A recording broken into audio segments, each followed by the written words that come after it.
3 cruise tips for new cruisers by howtocruise.co.uk, the website for new cruisers. So, you're thinking about going on a cruise. You've probably got questions such as, does a cruise really match what I want from a holiday? And which cruise ship should I go on? Well, here are 3 how to cruise tips to help you decide. And the first one is this: is a cruise right for me? Well, if you enjoy travelling and visiting new countries, that's half of the question answered. But your cruise might have a few days at sea, so being comfortable with at sea days is important too. But don't worry about sea days, because you won't get bored. Why won't I get bored, David? Well, because cruise companies put on lots of great things to do, such as interesting lectures and presentations, movies, quizzes and competitions, sporting events and even pamper sessions.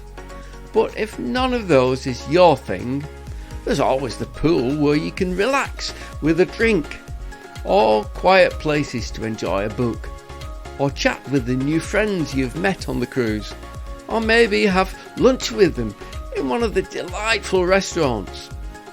And on the subject of restaurants, if you love gourmet food, cruise ships excel in this area.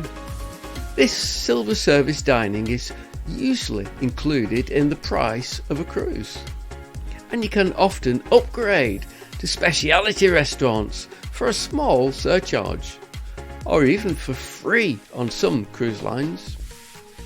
Now, the second thing you might be thinking about is cruise dress code. Do I have to dress up? Well, some cruise lines insist on formal dress code in the evenings.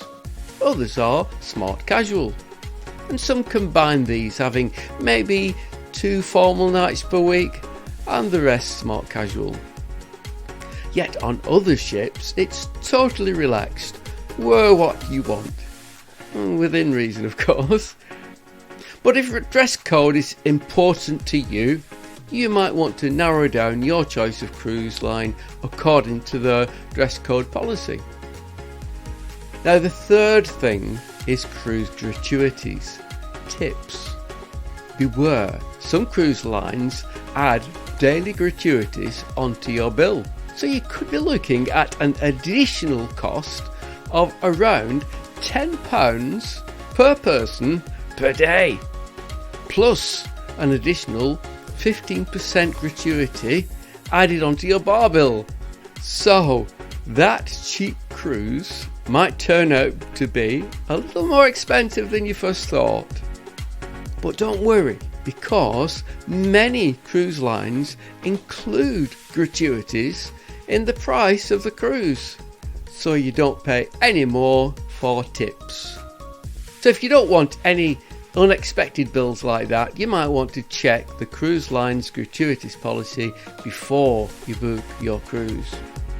Our personal experience, though, is that even when gratuities are already included in the price that you've paid for a cruise, the waiters and the cabin stewards work so hard and give such exceptional service that at the end of the cruise you might want to tip extra.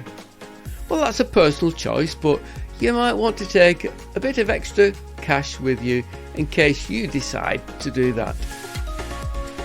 Well, I bet you've many more questions before you book your first cruise.